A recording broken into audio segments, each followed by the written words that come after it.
They say what God can do does not exist. No be small thing o, as this little girl wey dis Ndomekome wey dey call kidnap carry enter inside the bush for the house wey dey still dey build o. Na there God concept this little girl, na the girl come comot for their hand. So we dey bring you the video, abeg make you share am so that the people wey get this little girl go come carry am, go call put to, oh God really save this little girl, no be small thing o. As that one dey happen o, my people, they say that our people wey dey for inside Nørth, na so the same people wey dey call kidnap dey enter for where they dey live o. Our people, the Igbo Biafrans for inside Nørth, na dem dey come first now for inside that place. I go still play the video make you watch. My people, welcome back to Balabas Gist. If today na the first time wey dey come across this wonderful channel, you are highly welcome. We still dey here, dey bring you updates back to back as e dey hot o. My wonderful people, let's quickly jump into the matter wey we get for our hand today. They say that the little girl wey run comot for inside one house wey be say those Ndomekome wey dey call kidnap carry them go keep for there. Now so God concept this little girl o, na the little girl come run comot for their hand, and we go bring you the video make you hear wetin he talk and wetin this man wey dey interview am wetin go talk for this video. So watch the video before we come back and continue. We got a lot of story to hear today. Igbo abi Igbo ekene m unu. Igbo abi Igbo ekene m unu. Ọnwa ife mmanụ asị ka eme ka onye ọbụla mmalụ ka maka esi wee nyere nwata aka. Unu anya mfe na afọ nwatakịrị asị ya dị 12 years. Adị ka nsị enekwa ya anya oyi ka arọ na ọkpọ bụ eziokwu. Kidnap ya nyaa wee buli ya waba n'ọfịa, bubu ya non-completed building wee kedie ebe ebe a, mana ọ bụrụ mmasị Jehova bụ onye nwe ndụ mmadụ na this guy ga-ana n'iyi. Wee arapụrụ ebe a wee apụwa na nwe olileanya na vejidego anụ Chineke wee mee this guy wee mee escape from there.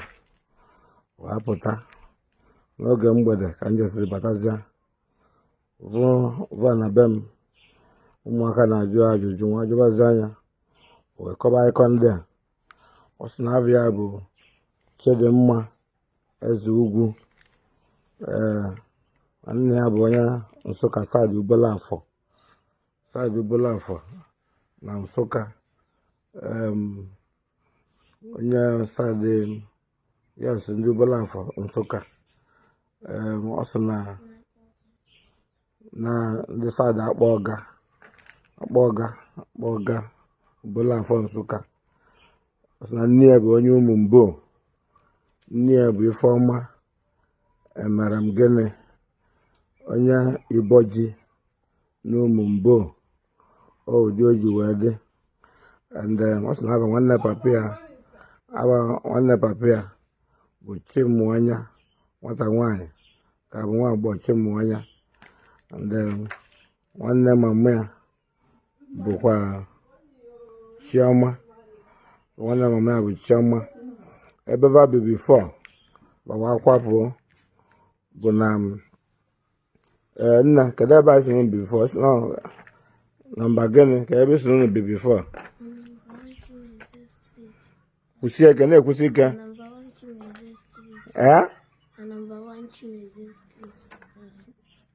Number 1 Chimezie Street by Tasia Road n'Ọnịcha. Ọ sị na esiga ebe akwapụ na February akwatazi ebe ọzọ vabizi ya na amarozi na baka bịata basi ọvụ dị a na ebe azụ ka mama ya zili ka eje gota ife ndị ajọ mmadụ wee wele shuttle bus wee cross anya amabụla tinye na moto kechie ya anya luo ebe elukwa kedekwa ebe nakpa kede ya n'aka wee pụwazịa. Chineke bụ onye na-enye nzọpụta bụ enye nzọpụta wee gbara ọsọ wee pụtazịa nwere ebe ọ ma ọ nọ na nkwele eziaka ka m nọ wee na rịpọtụ ebe a. Onye maalị ndị a na-akpọga afa Ifeọma Madam Gene bụ ava nna Ifeọma mana ava di ya bụ Eze Ugwu di ya bụ onye Nsụka Ifeọma Madam Gene maọbụ Ifeọma Eze Ugwu. Ifeọma Madam Gene bụ dịka ọ bụ onye Ụmụmbo ava nna ya na Ụmụmbo onye Iboji Ụmụmbo dị n'ahịa Amelu Local Government na Anambra State na Iboji Village. And then ava di ya bụ onye nwụrụgoonu late Dennis Ejike Eze Ugwu onye Akpọga Village na Ugbolafọ Nsụka. Anyị na-ayọ bikonu onye nwere ike ịmaka esu wee nweta nle nke ndị anụnwa. Kedu aba nwanne ya nwanne ma ọ ma ị ga bi na Isinoka bi na that place number 1 Chimeze Street. Kedu afịa? Chioma nwanne mama ya nke akwa Chioma Madam Gene kwa ya na-ekwu n'okwu Chioma gịnị? Chioma Madam Gene. Aba nwanne papa ya bụlụ onye bụlụ gịnị? Chimwanya Eze Ugwu. Biko ndị anụnwa nwe ka asị wa nweta anya ma aleva gwaba na nwa nwanne fa na-evu evu. Ọ bụrụ na ọ na-evu evu ndị kidnapper akpọọla ya Chineke azọpụta gị ya ọ na-evu ozi evu ọ nọ in safe hands now. Mụna ibe na-ekwuzi bụ ka e wee nwee ka link anya I message this report now na-edu aga na 33 police station ka o wee nwee ka nọla ebe ahụ ya wee nwee ka chọla ebe ahụ. Biko nụ onye onulube nwanne agba n'ọsọ biko ya nụ ya ka ala ibia ka e wee nwee ka nye nwata ọnọdụ dị mma. Ebe merụsịrị arụ nkebe ebe kele ya n'ovu anya ebe kele n'anya metara ya n'anya nke ọzọ anya ya mee ka ọ zara aza anya aka ekpe ya mere ka ọ zara aza. So mana Chineke enyego aka anya ọzịza ka mma. Nnụnụ ovu anya ka nke nwụrụ anwụ mma. Daalụnụ. Yeah, my wonderful people, please, the only thing you go do for me for this video is to share this video, if not for anything, so that the family of this girl feel find am go that area, go carry am, because things are really happening as we dey talk right now. As that one dey happen, let's quickly bring this update. May you still know which our people they go through for inside Nørth. Watch this video before we come back and continue. Please, this video is very true, so watch it from beginning to end. They give us military base or they legalize gun because we can shoot the gun. They don't have 2 heads. They don't have 3 heads. We are ready for fight. If Kaduna State government cannot protect us, if Nigeria cannot protect us, we can protect ourselves. We are not living here until the governor comes. That is my submission. My name is King Silin Dubisi and I'm White Lion. That is my name. I am not scared of anybody. This is our land. Golingora is our area. We are not scared of anybody. We are not scared of anybody. We want them tomorrow. They should come tomorrow. We are waiting for them. This night they can come. We are waiting for them. They enter my house. When they enter, Moga first of all, we think they're security people. But when Moga will go outside, before I know, I saw my husband running out of to my house. So immediately when I see my husband, I not wake my children. So yeah, let's go because this one is not security. Let us go outside and not wake my children. Before Moga reach house, tell me say, see, now kidnapper enter. Me and my children, we go already follow them, run. We enter bush. We go lie down I tell them to lie down one after the other. We all of us we lie down. When we lie down, I see them. They don't cover the whole place. Some people say, oh yeah, madam, pack your children, come and cross. So I now pack my children. I cross to that side.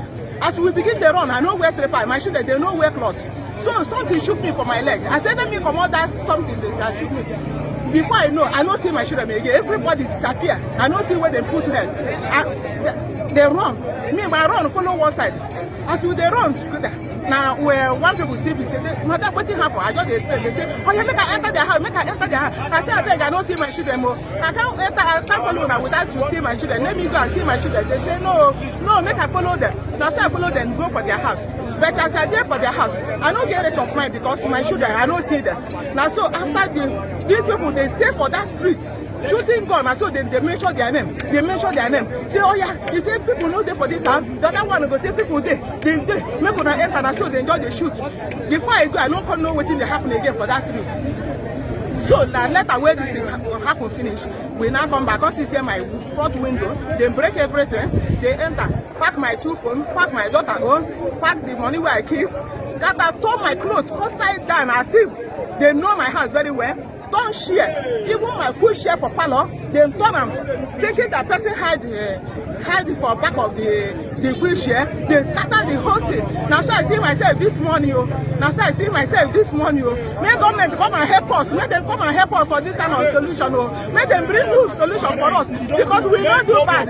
We don't do bad to park on Goringo and we don't do bad. I can't go leave my house. I don't already built house. I can't carry my house for head go my village. I beg, make government know what to do. Let them do well for us because we are suffering. We are suffering. I beg. Remember that we bring this up there 2 days ago, telling you that there is ongoing kukere talk.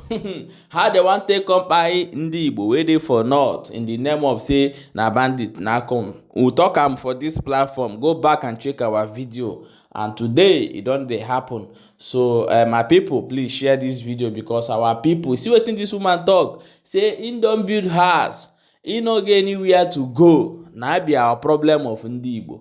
That house where you build, they important than your life. Waiting happen to your village. Your hometown no get tan. Your village no get tan. Waiting they prevent you for building it that side. They say that onye nwekwere abụọ n'ama ya gbakwa mbọ nwa atọ n'ụlọ maka ọsọ chụwa. My people, share this video and make sure say they follow this channel for more updates as it dey hot. Please make sure say you share this video.